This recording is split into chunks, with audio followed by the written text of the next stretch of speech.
아멘. 성가대 찬양 감사드립니다. 본격적인 대림절 절기를 맞고 있습니다. 우리 주님의 오심, 그 다음에 아기 예수의 탄생을 기다리면서 우리의 신앙이 보다 한결 더 성숙해지고 또 새로운 변화의 기점이 되길 기원합니다. 여러분 보신 것처럼 우리 성탄 트리를 좀 교체를 했습니다. 우리 심정구 교우님께서 이렇게 기증해 주셔가지고 보다 깨끗하게 트리를 우리가 즐기고 또 대림절을 맞고 있습니다. 또 우리 매해마다 우리 사쿠라이 교우님께서 이렇게 크리스마스 리스를 이렇게 준비해 주시고 계세요. 올해도 어김없이 굉장히 예쁜 크리스마스 리스가 준비되어서 우리 예배 분위기를 훨씬 더 돋구고 있습니다. 감사드립니다. 그리고 오늘 뒤에 여러분 처음 우리 손님 뵈실 수 있을 것 같은데 하태우 성도님이십니다. 예, 우리 박수로 환영해 드릴까요? 오랫동안 대학에서 일본 문학, 그 다음에 일본어 가르치시고 한신대학교 신학대학원에 입학을 하셨습니다. 그래가지고 늦게 시작은 하셨지만 그래도 굉장히 열정적으로 수업에 임해 주셔서 제 수업을 사실 듣고 계신데 제가 오히려 더 많은 것을 더 배우는 기회가 아닌가 생각이 듭니다. 오늘 함께 예배 드리는데 주님의 은혜가 함께 깃들길 기원하겠습니다. 고맙습니다. 자, 오늘은 대림절 둘째 주일입니다. 서사가 신앙이 되기까지라는 제목으로 말씀 나누겠습니다. 종종 우리 인간을 일컬어서 호모 내레이터란 말로도 표현합니다. 미국의 진화 생물학자 스티븐 굴드가 사용한 용어입니다. 인간은 서사적 존재, 그리고 이제 이야기하는 동물이라는 뜻이라고 볼 수 있습니다. 이야기를 기록하고 또 공유하고 보존하는 것. 어쩌면 여러분 어느 동물에서도 볼 수 없는 아주 인간만의 고유한 속성이죠. 개인적인 삶의 이야기부터 창작 활동에 이르기까지 그리고 또 전문적인 소설가는 아니더라도 우리는 이야기를 써내면서 그 속에서 의미를 발견하고 삶의 어떤 방향을 새롭게 잡고 있습니다. 우리 교회 주보의 만남과 나눔이라는 코너가 있죠. 이 역시 마찬가지로 이런 이야기 마당이 있는데 이것도 이러한 서사적인 우리 인간의 모습을 이렇게 표현하는 것이라 볼 수 있습니다. 자, 그런데 이러한 이야기는 전염성이 있습니다. 어떤 이야기는 순식간에 사라지지만 또 어떤 이야기는 오래도록 지속이 되는 것이죠. 그리고 또 이야기는 기록만으로 남지 않습니다. 영화나 영상 콘텐츠로 표현되기도 합니다. 여러분 엊그저께 우리나라 축구 대표팀이 9%의 확률을 뚫고 16강에 진출을 했습니다. 여러분 아마 다 보셨을 것 같아요. 늦은 시간임에도 불구하고요. 특별히 우리 교회는 이 대한축구협회에서 일하시는 우리 하수진 선생님 남편분이 계시기 때문에 더욱더 기쁠지 않을까 합니다. 제가 한 달 전에 직접 뵀었는데 굉장히 연주회장에서 뵀었는데 약간 불편해 우울해 하시더라고요. 이번 성과가 어떻게 될지.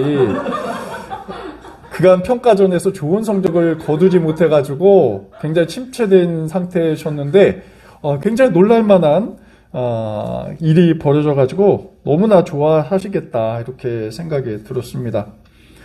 여러분 어떻습니까? 축구라는 그 어떤 매개를 통해서 선수들의 어떤 열정과 또한 부상 투혼 속에서도 어떤 강인함과 희생을 우리가 엿볼 수 있죠.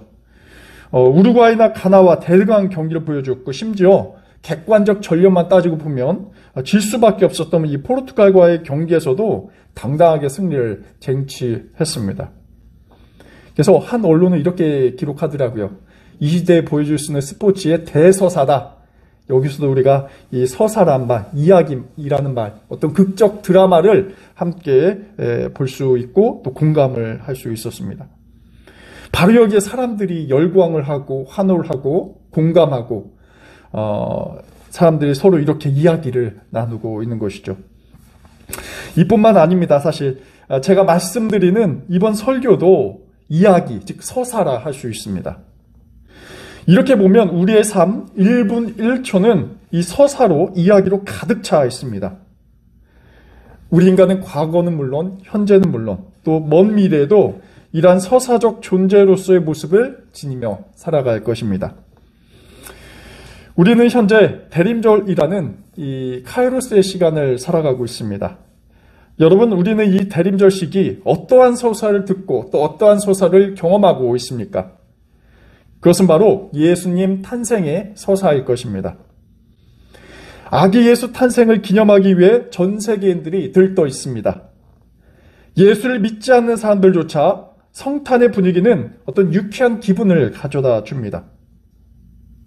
근데 왜 사람들은 여러분 이 성탄의 기쁨을 누리고 있는 것일까요? 그리고 또 열광하고 있을까요?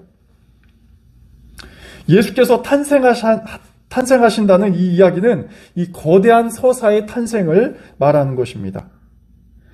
사람들이 예수님 탄생에 매료된다는 것은 바로 예수님을 둘러싼 그 이야기에 매료된다는 말이기도 합니다. 예수님 탄생 이야기는 역사에 있어서 그 어떤 탄생 서사보다도 더 깊은 의미를 인류에게 던져주었습니다. 아마 누군가는 이러한 예수님 탄생의 서사를 하나의 상업적인 콘텐츠로 여길 수도 있겠습니다. 하지만 우리 신앙인들은 예수님 탄생의 이 서사를 하나의 꾸며진 이야기로만 간주하지 않습니다. 우리는 이 서사를 신앙이라는 보다 성숙한, 보다 발전된 단계로 더 나아가게 되죠. 근데 우리가 예수님 탄생의 이야기를 꼼꼼히 살피다 보면 어떤 전기와 같은 예수님의 일대기를 기록하지는 않습니다. 예수님의 역사적 탄생도 중요하지만 강조점은 예수님 탄생을 기록하는 이 복음서 기자들과 또 그 공동체의 신앙과 신학이 더욱더 중요한 것이죠. 우리가 사복음서를 읽다 보면 가장 먼저 기록된 마가복음과 그리고 가장 나중에 기록된 요한복음, 이 두 복음서에서는 아쉽게도 예수 탄생의 이야기가 없습니다. 사실 말이 안 될 수도 있습니다. 신앙의 대상인 예수님의 탄생 이야기가 복음서에서 생략되었다라는 것은 우리가 도무지 받아들일 수 없는 일입니다. 하지만 여러분, 이러한 사실이 무엇을 말하는 것일까요? 이 말은 이 복음서가, 그리고 이 복음서를 기록하고 있는 기자와 그 공동체가 예수님의 어떤 역사성보다는 이 서사에 집중한다는 이야기일 수 있습니다. 예수님을 신앙으로 믿는 공동체가 예수님을 어떻게 고백하고 바라보는가, 이에 대한 인식의 차이가 이 복음서에 담겨져 있죠. 우리 인류의 지식은 상당한 정도로 이 진보와 발전을 이루어왔습니다. 그리고 이러한 지식의 축적과 비판적 사고는 성경을 분석하는 데도 예외 없이 적용되어 왔죠. 우리는 예수 탄생의 이야기가 이미 당시 중동이나 그리고 다양한 문화적 상황에 영향을 받았다는 사실을 익히 알고 있습니다. 누군가에게는 불편한 이야기일 수 있긴 하겠지만 예수님 탄생 이야기에는 이집트나 인도 신화와 굉장히 중복된 장면들이 있어요. 그렇기 때문에 대부분의 성서학자들은 예수님 탄생 이야기가 많은 부분이 사실 창작된 이야기다, 이렇게 간주합니다. 또 다양한 예수 어록, 또 주변 문명과의 접촉으로 유입된 이야기들이 이 복음서를 형성하고 있습니다. 사실 현대 보수 그리스도인들에게는 이러한 사실이 불편할 수 있습니다. 하지만 중요한 사실은 초대 그리스도인들조차 이를 너무나 자연스럽게 받아들이고 있었다라는 것입니다. 초대 그리스도인들은 예수님 탄생과 관련된 진실을 이렇게 신화적인 서사 형태로 표현하는데 훨씬 더 익숙해져 있었습니다. 오히려 2000년이 지난 오늘 우리 신앙인들이 이를 더 낯설어하고 익숙치 못하는 것 같습니다. 아마 성서는 오류가 없다는 이 무호설이라든지 근본주의적인 태도일 때문일 것입니다. 하지만 우리가 분명히 알듯이 성서는 그 시대의 작품입니다. 현대인들이 과도하게 성서 근본주의적인 태도를 지닌 것은 정작 1세기에도 없었던 그런 시대착오적 오류를 저지르는 행위입니다. 하지만 우리는 여기서 아주 중대한 질문 하나를 던져야 할 것입니다. 초대 그리스도인들은 예수님 탄생 이야기가 이렇게 신화적임에도 불구하고 왜 예수를 신앙했는가라는 부분입니다. 이게 사실 본질적인 질문이죠. 신앙이나 믿음의 차원은 역사적 사실성과는 다릅니다. 우리는 예수 탄생과 관련해서 그것이 중동 문화의 영향을 받았든 아니면 이집트 세계관의 영향을 받았든 그 안에 비역사적인 요소가 있음에도 불구하고 우리는 예수를 믿고 또 신앙으로 받아들입니다. 그 이유는 바로 제가 지금까지 말씀드린 예수님 탄생이 가져다주는 그 서사성 때문입니다. 오늘 아침 우리는 누가복음 1장 46절 이하의 말씀을 묵상했습니다. 마리아가 예수님을 잉태한 후 부른 찬양, 찬미입니다. 보통 이제 마니피카트라고도 불리는데 라틴어로 이 말은 찬미하다라는 뜻을 갖고 있습니다. 독일의 저명한 음악가 바흐는 이 누가복음 구절을 모티브로 해서 마니피카트라는 작품을 음악으로 남기기도 했죠. 오늘 우리가 이 구절에서 발견하고자 하는 것은 예수님 탄생에 대한 그 위대한 서사입니다. 저자 누가와 이 복음서를 읽고 있는 누가 공동체는 예수님 탄생을 기다리면서 예수께서 만들어 가실 그 세상에 대해서 희망의 이야기를 전하고자 했습니다. 예수님 탄생의 사건은 단순히 한 아이의 탄생만을 의미하지 않습니다. 수많은 모순으로 점철된 인간 세상의 회복을 노래하는 그 대서사가 오늘 이 마니피카트 속에서 등장을 하고 있습니다. 오늘 이야기가 전개되는 배경은 이렇습니다. 임신한 마리아가 등장하죠. 당시 유대 문화에서 마리아가 임신했다는 사실은 축복이 아니라 사실 저주에 가깝습니다. 왜냐하면 결혼하지도 않은 채 그것도 성령으로 아이를 가졌다라는 이야기는 말도 안 되는 그런 변명이었습니다. 분명 마리아는 이 사실을 받아들이지 못했을 것입니다. 남편 될 요셉 역시 마찬가지였을 것이죠. 분명 마리아에게 임신했다는 그 사실은 견디기 힘든 사건임에 분명합니다. 그녀에게는 아마 조그마한 위로라도 필요했을 것입니다. 그런 가운데 마리아는 나사렛에서 멀리 떨어진 친척 엘리사벳의 집으로 향합니다. 나이가 들어서 아이를 가질 수 없었던 엘리사벳이 임신을 하게 된 것입니다. 마리아나 엘리사벳이나 인간의 사고로는 도통 이해할 수 없는 어려운 일이 벌어진 것입니다. 엘리사벳은 세례 요한을 낳을 것이고 마리아는 예수님을 낳도록 이렇게 예정받았습니다. 아마 같은 처지였기에 서로 공감했을 것입니다. 그리고 위로했습니다. 바로 이런 위로가 찬가를 통해서 나오게 됩니다. 먼저는 42절부터 엘리사벳의 노래가 등장하고 그 후에 오늘 아침 우리가 묵상한 마리아의 찬가가 이어집니다. 여기서 우리는 예수께서 태어나신다는 그 이야기가 과연 어떤 의미를 담고 있는가, 이 질문에 대한 답을 여기서 찾게 됩니다. 51절 이하에서는 이렇게 기록하고 있습니다. 예수께서 오시면 불의한 권력자들이 끌어내려올 것이고 비천한 사람들이 높임을 받는다라는 것입니다. 또 교만한 자를 흩으시고 줄이는 자를 좋은 것으로 먹이신다라는 구절입니다. 사실 우리가 구약의 예언서를 읽다 보면 이와 유사한 발언을 들을 수가 있고, 그리고 또 이 부분은 이미 예고된 부분이기도 하죠. 이미 이사야를 포함해서 구약의 예언자들이 당시 사회와 정치에 나타나는 불의함을 지적하기 위해서 이러한 표현을 종종 사용하곤 했습니다. 그런데 우리가 생각해 볼 지점은 과연 임신한 마리아가 이렇게 정치적이고 혁명적인 발언을 과연 했는가, 여기에 대한 사실 여부입니다. 이 점을 두고 논란의 여지가 많습니다. 왜냐하면 당시 마리아는 어떻습니까? 미혼 상태에서 임신을 한 것이기 때문에 그녀에게 필요한 것은 어떤 정치, 사회적 예언이라기보다는 내면의 위로입니다. 갑자기 마리아가 그것도 찬가에서 불의한 권력자가 끌어내려온다는 어떤 전복적인 메시지는 마리아 개인의 삶의 서사에서는 다소 어울리지 않습니다. 그래서 우리는 이 구절이 고백되는 누가 공동체라는 이 집단적 상황을 들여다볼 필요가 있죠.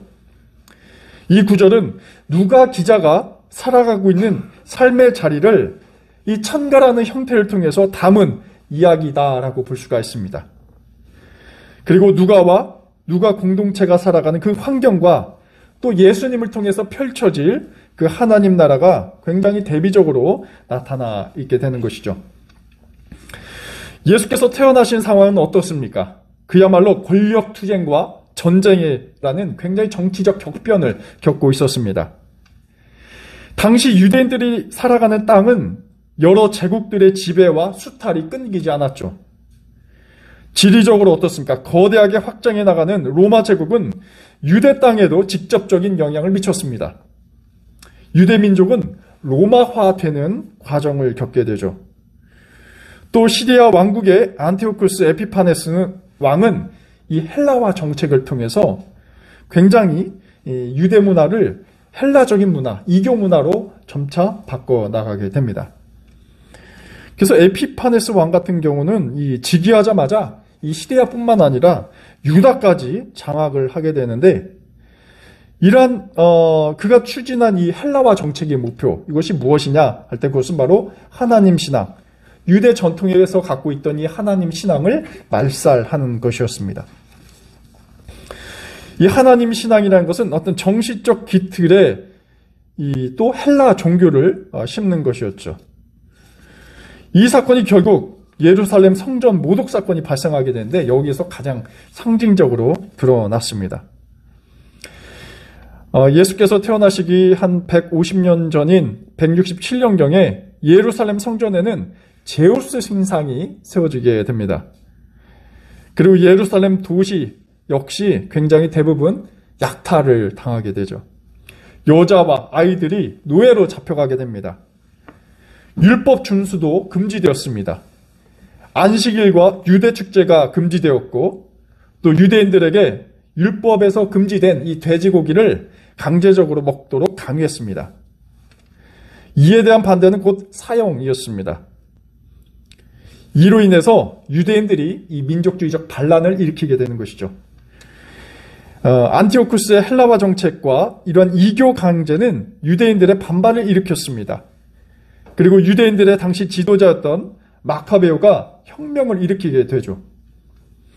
이러한 유대 민족의 혁명으로 인해서 부분적으로 예루살렘 성전이 회복되기는 했지만 여전히 민중들의 삶은 고달팠습니다. 전쟁으로 인한 후유증은 물론 가난과도 싸워야 했고요. 게다가 제국의 권력에 유착하던 이 유대 정치 지도자들, 그리고 종교 지도자들 역시 유대인들에게 자유와 평화의 땅을 만들어주지는 못했습니다. 이미 분봉왕인 헤롯은 유대 동족들에게 굉장히 잔인했고, 심지어 왕권에 도전한다는 이유로 왕비와 장모 그리고 두 아들 모두 살해할 정도로 권력에 도취되어 있었습니다. 이렇게 절망적인 상황 속에서 유대인들이 메시아를 기다렸다라는 것을 우리가 기억할 필요가 있습니다. 구약 예언자들이 예언한 그 메시아를 기다린 것입니다. 그렇기 때문에 이제서야 우리는 이 메시아를 기다리는 마리아의 찬가를 좀 더 훨씬 쉽게 이해할 수 있게 됩니다.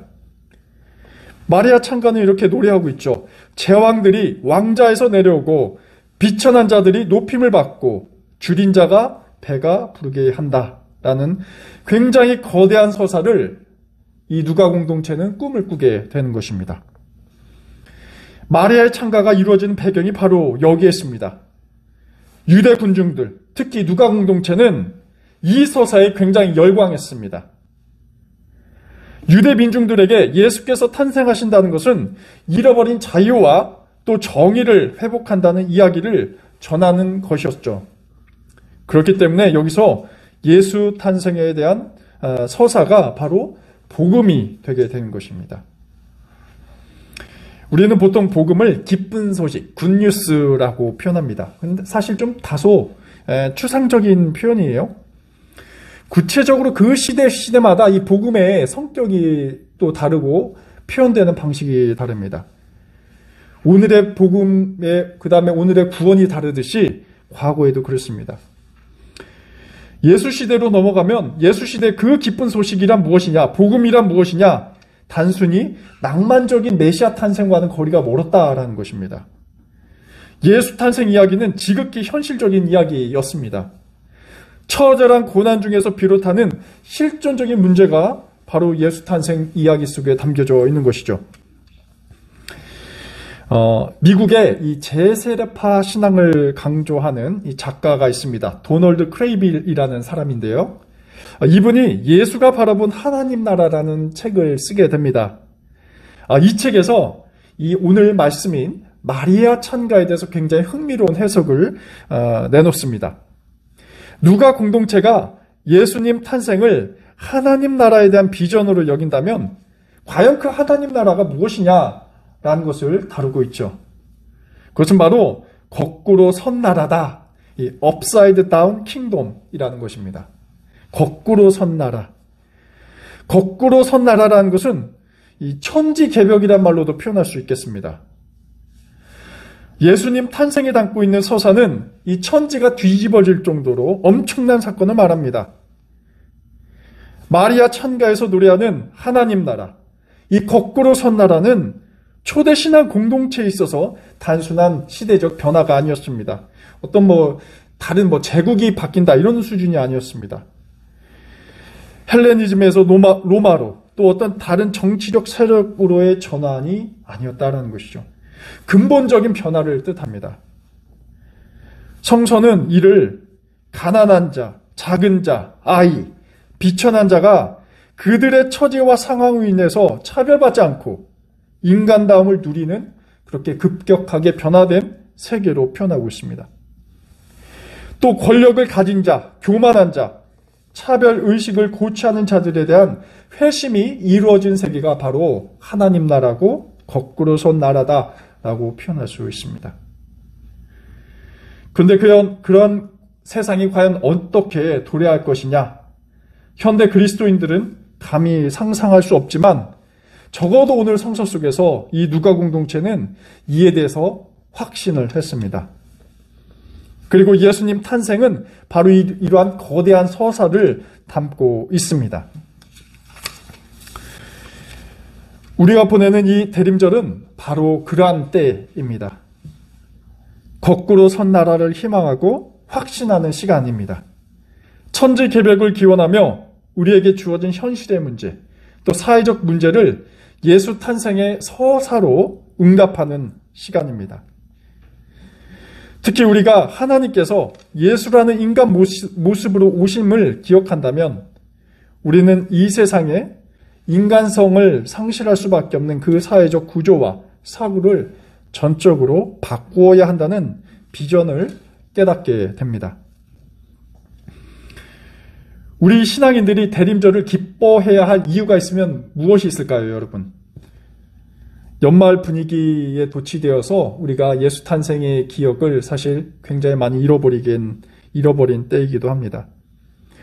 하지만 우리가 대림절을 기다리고 또 기뻐해야 할 것이 있다면 그 이유는 바로 이러한 누가 공동체가 갖고 있는 그 비전을 공유하는 데서 우리가 찾아야 할 것입니다.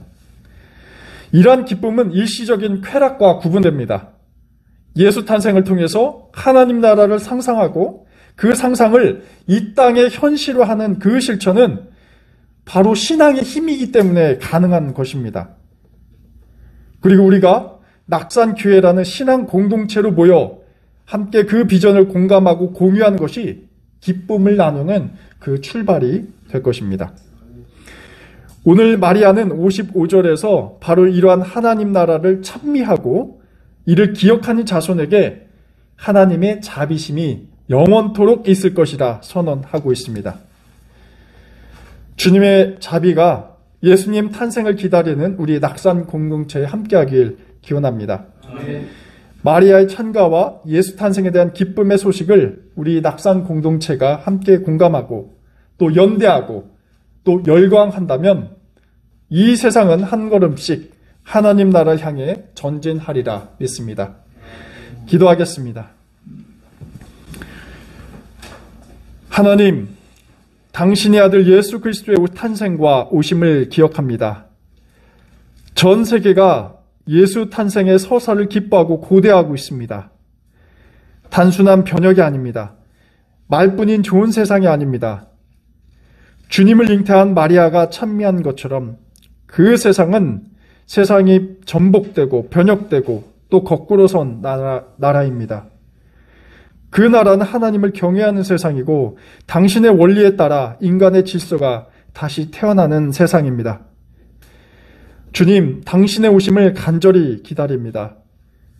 세상의 수많은 연약한 이들이 당신의 오심을 기다리고 또 희망을 갖게 하옵소서. 예수 그리스도의 이름으로 기도드립니다. 아멘.